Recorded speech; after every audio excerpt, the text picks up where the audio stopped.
বন্ধুরা একদম ঠিক পড়েছেন আপনারা থাম্বনেলে। তালেবান ভারতকে সরি বলেছে, আর এই সরিও অফিসিয়ালি বলেছে। তালেবানের হঠাৎ এরকম সরি বলার কি হলো, আর কেনই বা শুধু ভারতকে সরি বলল, অন্য দেশগুলোকে নয়? সেটা ডিসকাস করার আগে আফগানিস্তান সম্পর্কিত একটা বড় আপডেট বেরিয়ে আসছে। আপনাদের মনে আছে আগের বছর 15ই জুন পাকিস্তানে অবস্থিত আমাদের এমবেসি, মানে পাকিস্তানে ভারতের যে হাই কমিশন রয়েছে, সেখানকার দুজন স্টাফকে কিডন্যাপ করে পরে আবার রিলিজ করে দেওয়া হয়েছিল। এই দুজনকেই কয়েক ঘন্টার জন্য আটক করা হয়েছিল, যার পর মামলা বিগড়ে যাওয়ায় তাদের রিলিজ করে দেওয়া হয়। ঠিক এই ধরনের ঘটনা আবার পাকিস্তানের সামনে আসছে, যেখানে এইবার ভারতের বদলে নিশানা ছিল আফগানিস্তান। পাকিস্তান থেকে এই রিপোর্ট সামনে বেরিয়ে আসছে যে আফগানিস্তানের ডিপ্লোমেট নাজিবুল্লাহর মেয়েকে পাকিস্তানে কিডন্যাপ করা হয়েছিল। কয়েক ঘন্টা টর্চার করার পর তাকে রিলিজ করা হয়। মানে এই হাল হয়ে রয়েছে পাকিস্তানের সিকিউরিটির, যেখানে অন্য দেশের হাই কমিশন স্টাফ তার ফ্যামিলি মেম্বারও সুরক্ষিত নেই। তা সত্ত্বেও এরা অভিযোগ করে এফএটিএফ এর গ্রে লিস্টে তারা নাকি ভারতের জন্য আছে। আফগানি ডিপ্লোমেটের মেয়ে ফিরে আসার পর তাকে হসপিটালাইজড করা হয়, আর এই মামলা নিয়ে ইনভেস্টিগেশন শুরু হয়ে যায়। কিন্তু পাকিস্তানের ইনভেস্টিগেশনের সম্বন্ধে আমরা সবাই জানি এটা পাকিস্তানের জন্য নিলজ্জকর ব্যাপার, যা চোখে আঙুল দিয়ে দেখিয়ে দেয় ওখানে কেমন সিকিউরিটি ব্যবস্থা রয়েছে। পাকিস্তানের সাথে আফগানিস্তানের পলিটিক্যাল লিডারের সম্পর্ক আগে থেকেই সেরকম বিশেষ নেই।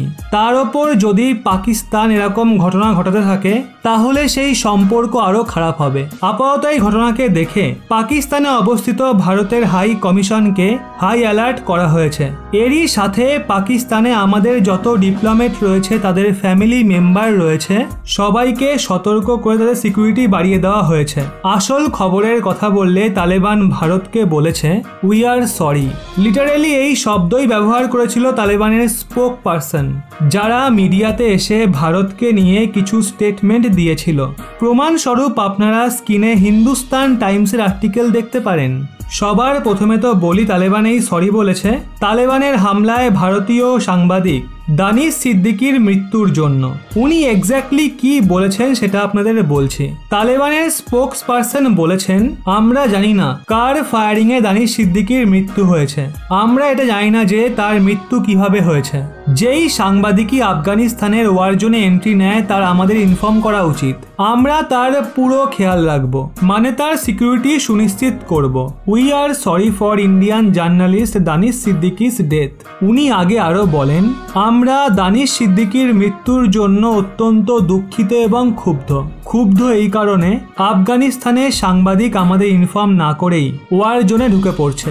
এটা তো এখন তালেবান সবকিছু কভার করার জন্য বলছে, কারণ তালেবানের যোদ্ধারা জমির ক্ষেত্রে কত যে রুল ফলো করে সেটা তো আমরা সবাই জানি।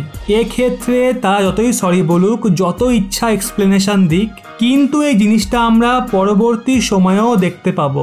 এখন আফগানিস্তানে যে স্টেবিলিটি রয়েছে সেটা আর কয়েক মাস পর্যন্তই থাকবে। ভারতে আফগানিস্তানকে নিয়ে ডিসকাশন এটা শুরু হয়ে গেছে যে এখন সময় চলে এসেছে ভারতকেও এখন আফগানিস্তানের গভর্নমেন্ট এবং আফগানিস্তানের আর্মিদের একদম ওপেনলি সাপোর্ট করা উচিত, যেভাবে পাকিস্তান তালেবানদের সাপোর্ট করছে। এই বিষয়ে আপনাদের কি মতামত? ভারতের কি এটা করা উচিত নাকি না? অবশ্যই নিচে কমেন্টে জানান।